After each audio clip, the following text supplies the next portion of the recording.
What is up, YouTube? Jonny B here again today, and we are back. I'm gonna start off this video with a little update for you guys. A lot of you guys have been asking where are the next videos for the Fiesta. Issue with that is that we are still waiting on parts. You know, some of them were pre-production, and some of them had to be made to order. So like when you order it, that's when they start making it and everything.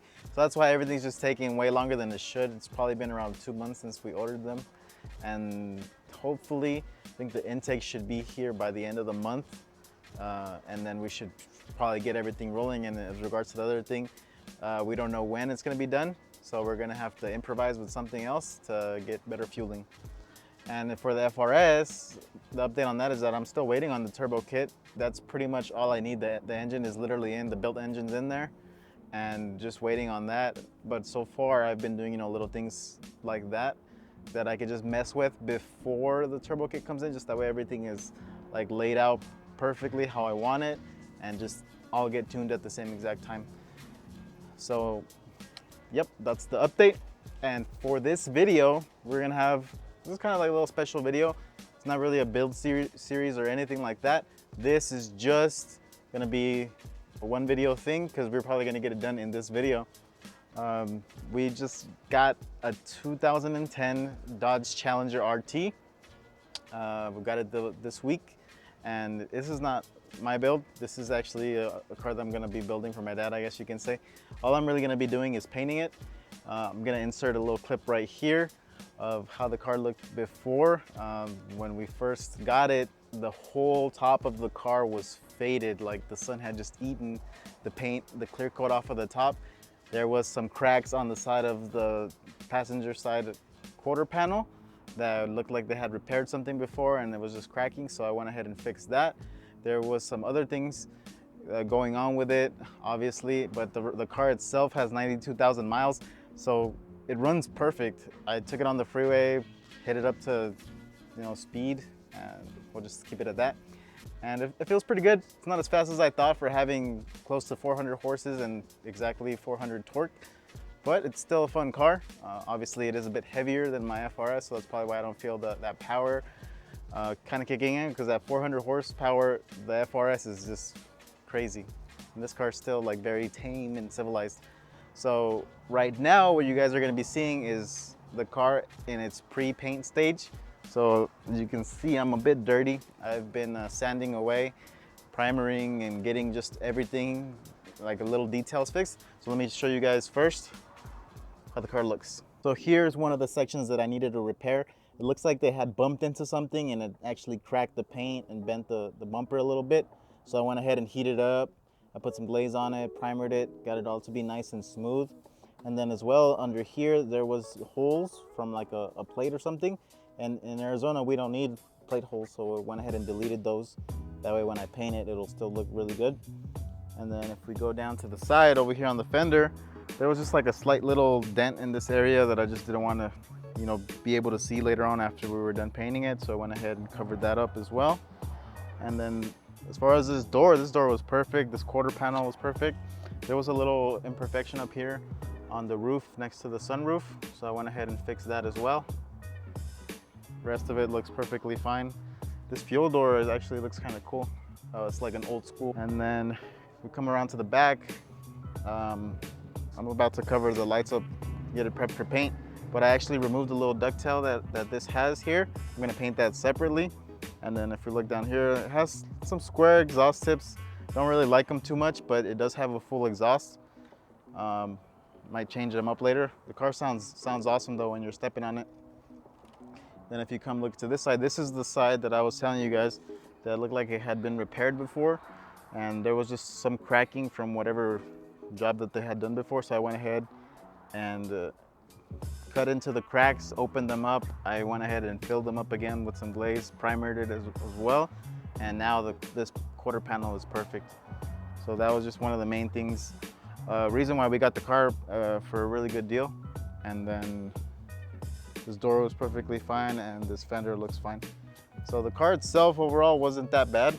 The main issue with it was that the paint was faded, but right now, since I have it fully sanded down, you can't really tell where it was faded, because obviously the sandpaper makes it look like it's not shiny, so it looks all the same. So the main goal with this car is something that my dad has actually been wanting to do for the longest time. He's told me about it a long time ago, and he's been wanting to get a Challenger for probably a couple of years now since they came out. He thought they looked really cool, but we weren't gonna spend the premium. You know, as a dealer, we like to get them for really good deals and be able to still flip them and make some money off of them. So we got this car relatively cheap. We're still gonna be able to make some money after this. So the main reason we started with this, or we're gonna go ahead with the project, is because we got it cheap due to the paint being completely faded and all those imperfections that I pointed out. So a lot of people didn't really want to go into that and knew it would be a lot to fix all those imperfections and paint it. But you know, since I know how to do that, we can save the money there. So the goal with the car is to make it look like the General Lee. Obviously, there's been a lot of replicas out there. This is a Challenger, it's not a Charger, but to me, the Challenger looks more like the Charger from back then, because the actual Charger from now doesn't look anything like it. So this will look really good in the orange that car came in. So I looked up the paint code on a bunch of sources. Everybody says that the code for the General Lee was GM code 70, which was like a red flame or orange flame from a 1975 Corvette. So I went ahead and sourced the paint, got the paint, so we can get the exact same color that the General Lee was, since we're gonna be repainting the whole car anyways. And I ordered up the stickers for the 01 on the side, and that's probably where we're gonna leave it at, just an orange car with the 01, just so it looks kind of like a little replica or a tribute car of the General Lee. And my dad has been wanting to do that for the longest time. He actually kind of wants to make the real one as well, but you know, those cars are not cheap and very hard to find and a lot of work. So this is probably like the next best thing, to just get one of these. And it's the RT model, so it comes with the Hemi V8 in it.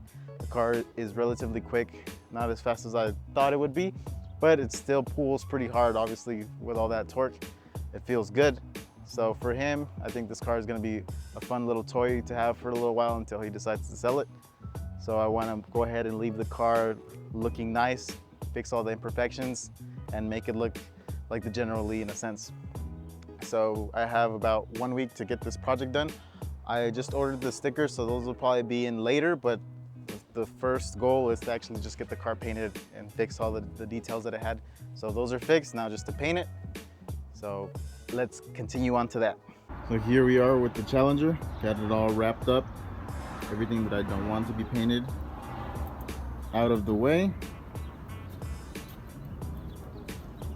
including the wheels and tires, side skirts, all the windows, the sunroof.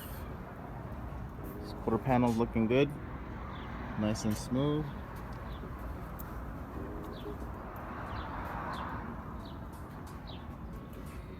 Look at that. The little yellow tape accents look kind of cool actually. And the way that I masked off the taillights and the headlights.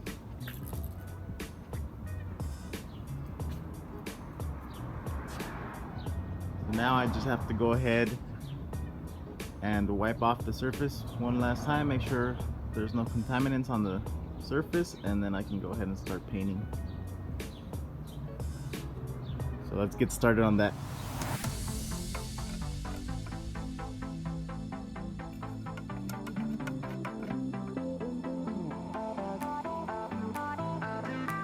Alright, so all 3 coats of the orange are on, and it's looking good.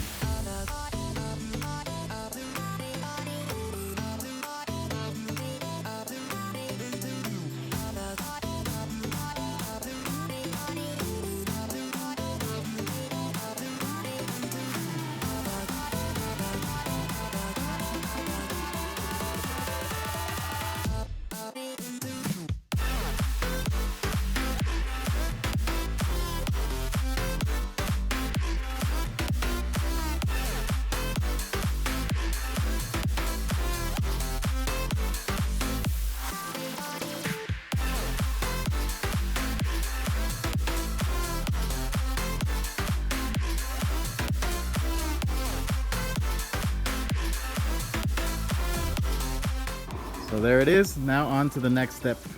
So there we are, guys. Clear coat is on. Now I just have to wait for it to dry. Obviously I have to put it into the oven so it can bake the paint, aka the Arizona heat.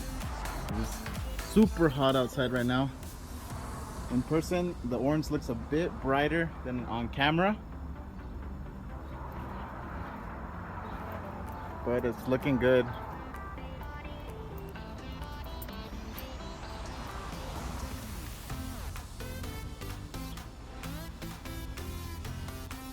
Got the little ducktail done as well. Looks funny seeing a car completely one color. All right guys, so now the car is fully painted. As you can see in the video before this, it came out really nice. It was nice and shiny. The only issue is that I'm waiting on the stickers to go on the doors. The O1 stickers, I ordered them and those take, about a week or maybe longer to get here. So just as soon as those come in, literally just slap those on and the project is done. Fortunately, I can't show that to you guys in this video. And I just want to kind of keep it in the whole video, as you guys see like the process of how the car came in, all messed up from the sun, having dents, having cracks and things on, of that nature. Obviously it's a 2010, so it had, it's lived a life, and it looks like it was abused a little bit in that respect, like the body wise. Engine and transmission and everything else is pretty good. The interior is actually really nice. The car's got 92,000 miles. So it'll be a fun car to be driving around with that power. It's gonna be very fun. Only issue was basically bodywork, and that's something that I can do. So we just did that really quick and to get it out of the way and get the O1 stickers, because it's been something that my dad has wanted to do for the longest time, to make like a little replica, a General Lee. So that'll be fun to be driving around in and just enjoy it. So that's what we build the cars for, to enjoy them. We just don't want to be driving a car that's all faded like that and look ugly. So now it looks really good. Just have to go ahead and cut and buff the paint, add the badges that I removed, take off some of like the overspray off the windows that somehow got on there even though I covered them up, and just basically make the car overall look good. Probably make the black plastics, just remake them like really deep black again, because they're faded, from over the years, especially here in AZ where the sun is really hard on cars. It eats the paint, it eats the plastics and everything, so just kind of like restore the whole car. And then for the wheels, I'm thinking about making the inside of them black, so that way, like just like the General Lee, it has like silver faces, and then like the inside of the spokes are black. So something like that. Not gonna go too crazy with this car. Just wanted something simple. Wanted to fix the issue that it had that was addressed, and just give it a little bit of character. So once you see it on the street, you have people breaking their necks like, oh, that looks cool. Obviously the car itself in orange just stands out, but with the O1 sticker, and the people that have watched the Dukes of Hazzard will know, will recognize it, and will appreciate it. Just like my FRS is a tribute car, the newer version of the 86. Same thing with this one. It's gonna be like the newer version, even though it's not a Charger, obviously, but it being a Challenger with a two-door, it's actually looks more like it than the actual Charger from this day. So I hope you guys enjoyed the video. And as always, you guys have a great day.